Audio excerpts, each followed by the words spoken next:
rights are under attack as never before in our country. For the first time, we're seeing a coordinated movement to try to take away people's rights rather than to expand their rights. That's really unprecedented in this country for the last 50 years at least. Our nation's highest court has brought us to one of its lowest moments. This is a coordinated attack against our democracy.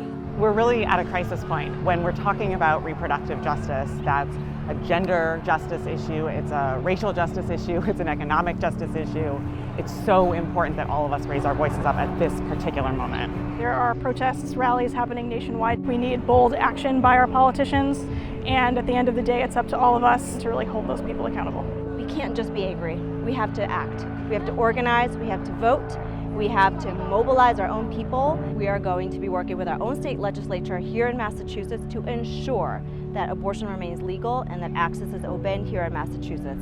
And then we're going to be partnering around the country, legislatures, courts, and on the streets. We're going to be there. The only thing that protects people are political movements. And there has to be a movement now to deal with not just the right to choose abortion, the right to choose medical abortion, the right to choose birth control, the right to choose whom you love. The entire skein of rights on which we have all depended is on the brink of unraveling. We're here, we'll fight. Abortion is our right. We're here, we'll fight. Abortion is our right.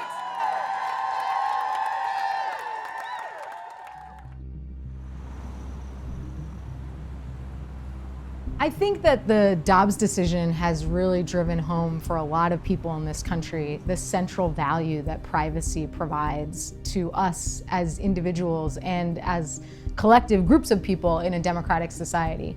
I think it's really obvious now why the stakes are so high with respect to government's ability to collect or access very sensitive information showing where we go, who we associate with, when we travel, what kind of healthcare we seek, how dangerous it would be for us to live in a society where the government could track every single person everywhere they go from the moment they leave their home till the moment they come home at night.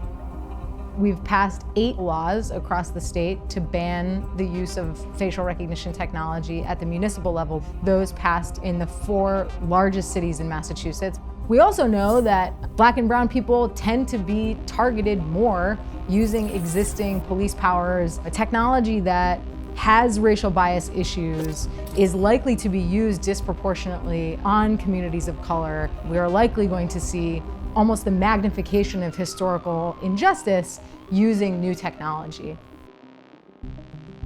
ICE actually uses driver's licenses photos that are compiled from DMVs, right, or RMVs all over Massachusetts, and they can actually look and compare for facial recognition purposes. Young people of color, folks who are immigrants, right? I'm really concerned about facial recognition software being used because those are people in my community, even myself, who have a very high chance of being misidentified using these types of softwares.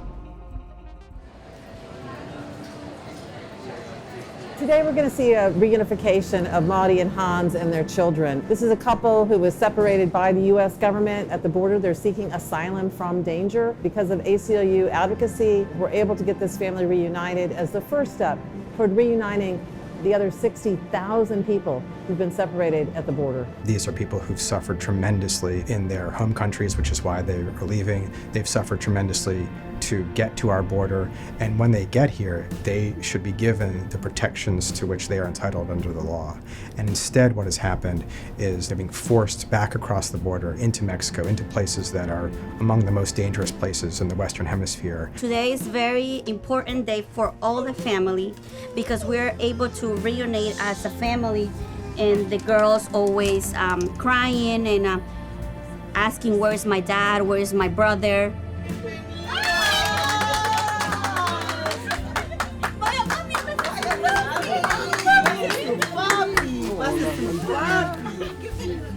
They should never have been separated by the United States government, and Hans and his son should never have had to spend more than 6 months in fear. There are thousands of families who are still waiting in Mexico. We talk about voting as the foundational right of our democracy. It's the right that enables all other rights.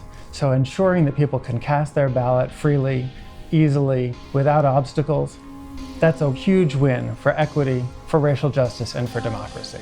A lot of democracy is about belief.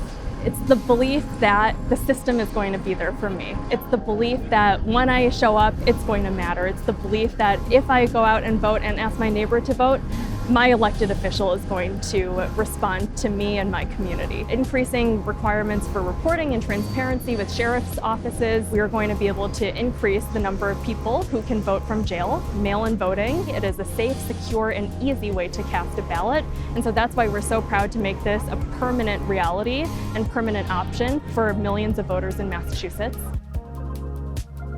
What we really need is for ACLU members and supporters, for anyone who cares about civil rights and civil liberties, to start getting engaged, if you're not already, in your state government. Get involved.